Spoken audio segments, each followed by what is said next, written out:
Beberapa hari terakhir dunia maya dihebohkan dengan nama Gozali, saudara, seorang pemuda asal Semarang yang mendadak viral karena berhasil menjual swafoto atau selfie hingga meraup miliaran rupiah di salah satu toko daring atau marketplace. Aksi Gozali ini kemudian ramai diperbincangkan hingga banyak diikuti oleh netizen lainnya dengan menjual berbagai macam foto pribadi hingga foto KTP. Nama Gozali menggegerkan jagat maya karena koleksi swafotonya laku miliaran rupiah dalam bentuk NFT atau non-fungible token di platform OpenSea.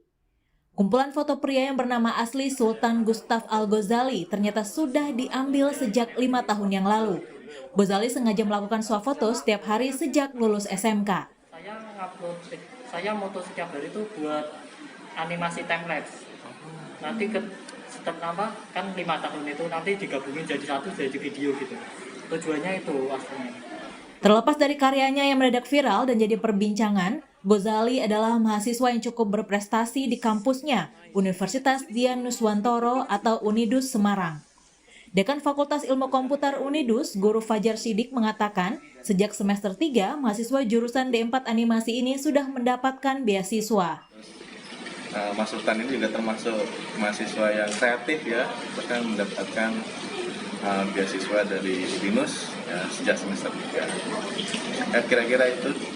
Gozali mematok harga mulai dari $3 atau sekitar Rp50.000 hingga menembus angka Rp31 juta per foto. Hingga 13 Januari lalu, hasil penjualan foto di akun Gozali Everyday bernilai 277 Ethereum atau sekitar 13,3 miliar rupiah. Gozali mengaku akan menggunakan uang yang didapatkannya untuk investasi. Ia pun mengaku akan fokus di kuliahnya dan ingin bekerja hingga membuat salah satu studio animasi. Di OpenSea NFT itu aslinya saya bayangin kayak NFT itu isinya 3D, 2D atau gambar-gambar yang karya yang bagus. Tapi aku mikirnya kayak lucu juga kalau salah satu kolektor ada yang punya muka saya. Terus nggak nyangka gitu? Aku nyangkanya sih nggak ada yang bakal beli. Makanya harganya saya patok awal di $3 itu memang sengaja biar nggak ada yang beli sih. Mulai upload kapan? Gozali masih tak percaya banyak orang yang tertarik membeli koleksi fotonya. Bahkan sejumlah selebritas seperti Chef Arnold dan Reza Arab ikut membeli foto Gozali dengan harga tinggi. Viralnya harga jual swafoto Gozali tak hanya menarik perhatian netizen, tapi juga Ditjen Pajak. Bahkan dalam akun Twitternya, @ditjenpajakri memberikan tautan agar Gozali bisa membayarkan pajak dari hasil pendapatannya berjualan foto di toko daring OpenSea. Kisah Gozali yang meraup miliaran rupiah dari NFT membuat kalangan netizen beramai-ramai mengikuti jejaknya. Bahkan ada netizen yang dilaporkan menjual NFT foto KTP di OpenSea. Terkait hal ini, Menkominfo Johnny G. Plate menyatakan seluruh penyelenggara sistem elektronik termasuk platform NFT OpenSea wajib mematuhi perlindungan data pribadi. Masyarakat yang memanfaatkan platform transaksi NFT saya minta untuk tidak menyebarkan data pribadinya karena berisiko menimbulkan penyalahgunaan data pribadi oleh pihak lain. Pemerintah menyebut tindakan hukum akan diberikan bagi pelanggar penyalahgunaan data sesuai dengan Undang-Undang Transaksi Elektronik. Tim Liputan Kompas TV. Banyak orang jadi ikut-ikutan jejak Gozali yang meraup uang miliaran rupiah dengan menjual berbagai hal dalam bentuk NFT atau non-fungible token. Bahkan ada yang menjual foto KTP dan foto selfie KTP. Bagaimana pemerintah menanggapi hal ini? Bagaimana pula menjadikan perkembangan pasar NFT yang saat ini naik sekaligus bisa menjadi momentum edukasi bagi pemanfaatan aset digital. Saat ini saya berbincang dengan juru bicara Kementerian Kominfo, Dedi Permadi. Lalu ada Oscar Darmawan, CEO Indodax. Selamat malam Bung Oscar, selamat malam Bung Dedi. Halo, selamat malam. Selamat malam. Saya mau ke Bung Oscar terlebih dahulu. Jadi sebenarnya apa yang bisa Anda ceritakan, apa yang bisa Anda gambarkan kepada kami yang mungkin nggak semuanya paham apa itu NFT, apa itu OpenSea dan bagaimana cara kerjanya, sehingga ada seseorang yang pasang selfie selama 5 tahun terakhir kok bisa akhirnya selfie ini yang kami anggap sebagai sesuatu hal yang biasa ini laku hingga miliaran rupiah kalau diuangkan dari kripto menjadi mata uang fiat biasa. Ya, baik. Kalau misalnya ditanya tentang NFT ya, NFT itu sebenarnya adalah sebuah cara untuk kita membuat bentuk digital, kemudian kita masukkan ke dalam blockchain, kemudian bentuk digital itu dicatat ke dalam blockchain sehingga bisa dianggap unik. Ya. Kemudian kalau orang setelah punya bikin token unik itu, orang kemudian bisa menjualnya di berbagai marketplace digital. Salah satunya yang terkenal OpenSea. Nah, ini seperti media cara jual beli lukisan, ya. Untuk orang-orang yang sudah biasa jual beli lukisan, pasti tahu kalau lukisan itu cara kerjanya pada dasarnya adalah seperti lelang. Pada saat pembeli pertama membeli lukisan tersebut, dia beli, kemudian dia bisa memutuskan untuk menjualnya kembali. Nah, kemudian orang lain akan membeli di harga yang lebih tinggi dan seterusnya. Oleh karena itu kemudian karena dirasa banyak peminatnya sehingga harganya makin lama makin mahal. Kurang lebih seperti itu. Oke, bisakah Anda beri gambaran kepada orang-orang yang sampai dengan saat ini belum banyak bertransaksi menggunakan kripto dan mengkoleksi gambar-gambar dari apapun marketplace NFT begitu?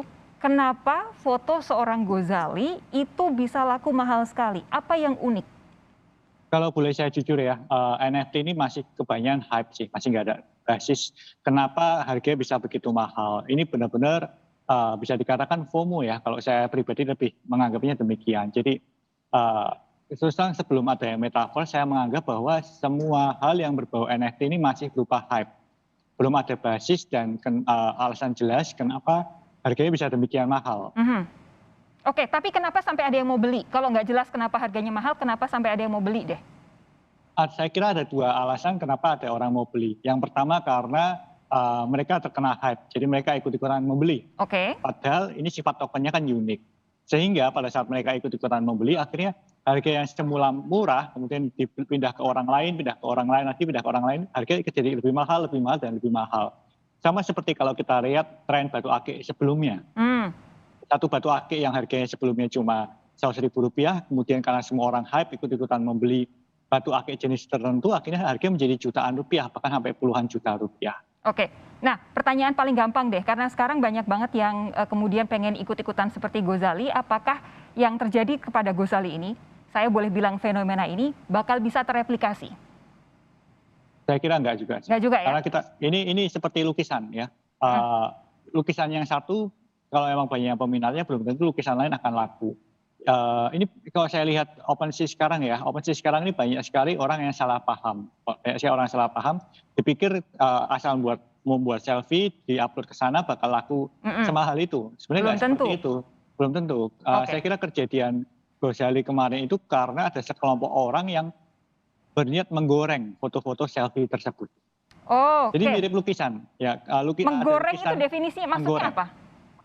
Karena kita harus tahu sistem kerja NFT itu tokennya unik, ya. Sehingga kalau memang misalnya ada 500 selfie, kemudian 400 selfie itu dikuasai sekelompok orang, kemudian 100 sisanya itu berharga sangat mahal, biasanya 400 sisanya akan dihargai sangat mahal. Oh, jadi habis itu dilepas ya? Betul, sama seperti cara kerja menggoreng lukisan sebenarnya. Oke, paham saya. Saya beralih ke Bung Deddy, kalau dari Kemenkominfo, saya paham bahwa ini kan pasti menjadi sebuah dalam tanda kutip lahan baru begitu, terutama untuk mereka yang biasa berkesenian menggunakan desain grafis. OpenSea dan berbagai macam kanal lainnya yang menggunakan NFT ini kan pasti jadi sesuatu hal yang baru dan menjanjikan begitu. Tapi ketika ada Ghazali ini, lalu kemudian banyak yang ikut-ikutan, sampai foto-foto selfie dengan KTP pun diusahakan untuk dijual. Tanggapan dari Kemenkominfo apa, Bung Deddy? Ya, sebetulnya Kementerian Kominfo dalam hal ini mendukung setiap aktivitas yang positif dan produktif di ruang digital. Misalnya juga kegiatan-kegiatan yang punya dampak ekonomi bagi masyarakat, terutama di tengah pandemi COVID-19 ini. Kita tahu kan ekonomi digital memiliki peluang yang luar biasa besar, meskipun kita sedang baru dalam keadaan kelesuan ekonomi di saat pandemi. Tapi kalau sudah disalahgunakan untuk tujuan-tujuan yang melanggar undang-undang atau melanggar norma, tentu pemerintah akan bertindak tegas. Misalnya apa? Misalnya dalam hal jual beli itu melibatkan benda-benda atau data-data yang sebetulnya tidak sepantasnya untuk dijual di publik. Misalnya foto KTP. Itu sangat jelas melanggar prinsip-prinsip pelindungan data pribadi. Nah, kami sangat berharap bahwa masyarakat menyikapi ini dengan bijak, mengoptimalkan peluang yang ada boleh, tetapi jangan sampai melanggar peraturan perundungan yang berlaku. Oke, saya mau tanya dulu, kalau dibilang melanggar peraturan, apakah sudah ada saat ini peraturan yang spesifik menyatakan bahwa data pribadi tidak boleh dijual, karena sampai dengan saat ini kita belum punya undang-undang kerahasiaan data pribadi? Sebetulnya kita sudah punya payung hukum untuk pelindungan data pribadi, Mbak Sofia. Yang pertama adalah kita punya Undang-Undang Nomor 11 Tahun 2008 tentang ITE serta perubahannya dan aturan pelaksanaannya. Misalnya PP 71, kemudian kita juga punya Permen Kominfo Nomor 5 Tahun 2020 yang mengatur bahwa data pribadi itu harus dilindungi dan setiap orang yang menggunakan data pribadi tanpa hak itu bisa dijerat pasal-pasal dari undang-undang. Kalau mengupload dan menjual selfie KTP sendiri dianggap bukan hak memang? Sebetulnya prinsip dalam Undang-Undang ITE itu adalah setiap orang yang dengan sengaja dan tanpa hak. Bunyi pasalnya seperti itu. Jadi indikatornya memang dengan sengaja, kemudian tanpa hak melakukan penyebaran data pribadi. Tentu kalau seseorang memiliki data pribadi dan dia menyebarluaskan sendiri, itu artinya dia punya hak atas data pribadinya sendiri. Tetapi secara prinsip, itu sebetulnya melanggar prinsip pelindungan data pribadi. Jadi kami tetap menghimbau, walaupun kita punya hak atas data pribadi kita, tetapi tidak semudah itu kita menyebarluaskan karena di kemudian hari kemungkinan akan disalahgunakan oleh pihak-pihak yang tidak bertanggung jawab. Saya akan lanjutkan perbincangan ini sesaat lagi bersama Bung Oscar dan juga Bung Dedi. Tetap bersama kami, Sapa Indonesia Malam segera kembali.